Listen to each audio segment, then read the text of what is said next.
এবং সে এটাও তাকে আমি বললাম যে এই যে কোনো ডাক্তার এতগুলি রোগী ধরলেন, রোগী বললাম যে তারা বাক প্রতিবন্ধী, তারা বৃদ্ধ, তারা প্যারালাইজড, এই মানুষগুলি এখানে যে থাকে তাদের তো প্রায়শই ডাক্তারের প্রয়োজন হয়।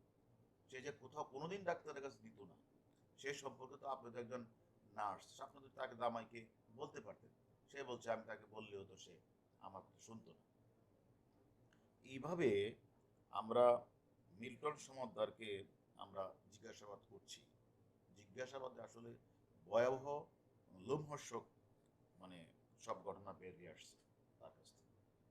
এবং যে যে ছেলেটা ওই উজিরপুর থেকে বাবাকে পিটিয়ে ঢাকায় এসে ওষুধের দোকান থেকে চুরি করে তারপরে সেখানে এসে হঠাৎ করে তিনি সেখানে একটা বৃদ্ধাশ্রম, অর্থাৎ মানে অসহায়, গরিব, শিশু, বৃদ্ধ, প্যারালাইজড, বাক প্রতিবন্ধীহীন, তারপরে এলো মানসিক ভারসাম্য মানুষগুলিকে সে বিভিন্ন জায়গা থেকে কালেকশন করে সেটা দেখিয়ে তিনি তার যে ফেসবুকে ফলোয়ারদের মাধ্যমে সে টাকা ইনকাম করতেন, বা টাকাগুলি সে খরচ করতেন না।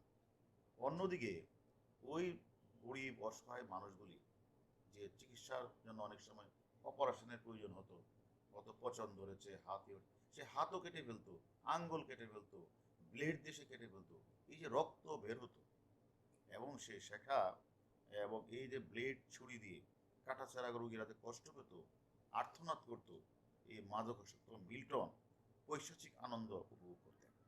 এবং সে একরকম মানে সাইকোপ্যাথিক মানুষ, একটা মানুষ, সে কিভাবে মানবতায় ফিরে এলো হলেন আমাদের বোধগম্য নয়।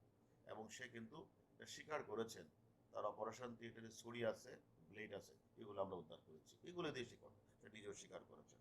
এবং টর্চার সেলে যে সে মানুষগুলিকে যে পিঠাতেন, সে তাদেরকে বানর অভিহিত করতেন এবং তাদেরকে পিটিয়ে সে নিস্তেজ করতেন।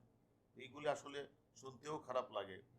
মিল্টন সমাদর তার এই যে একদিকে বানর, আবার অন্যদিকে তাদেরকে নিস্তেজ করতেন। বাট তারা কারণ স্বাভাবিক কারণেই এই অটিজম বাচ্চা বা মানসিক ভারসাম্য মানুষগুলি, অসহায় মানুষগুলি অনেক সময় হয়তো বা মানে আইন শৃঙ্খলা না থাকারই কথা, তারা হইচি করলেই সে তাদেরকে পিঠাতেন। আমার কথাটা হলো, যে দেশে মানে আমাদের বঙ্গবন্ধুর নাতনি মাননীয় প্রধানমন্ত্রীর কন্যা সাইমা ওয়াজেদ পুতুল অটিজম নিয়ে সারা বিশ্বে কাজ করে প্রশংসিত হয়েছেন, এবং উনি সাউথ ইস্ট এশিয়ার রিজনাল ডিরেক্টর হিসেবে যিনি এখন হোয়ের অধীনে থেকে দায়িত্ব পালন করছেন, আর সেই দেশেই অটিজমের নাম ধারণ করে কিছু অসহায়, গরিব, বয়স্ক, বাক প্রতিবন্ধীহীন, প্যারালাইজড, ভারসাম্যহীন মানুষগুলিকে সে বিভিন্ন জায়গা থেকে কালেকশন করে ওটিজমের নাম দিয়ে ফেসবুক ফলোয়ারে বিভিন্ন মানুষের কাছ থেকে টাকা কালেকশন করে সেই টাকাগুলি নিজে আত্মসাৎ করছেন। অন্যদিকে এদেরকে চিকিৎসার জন্য একটি টাকা খরচ করছেন না, এটা একটা ভয়াবহ অপরাধ।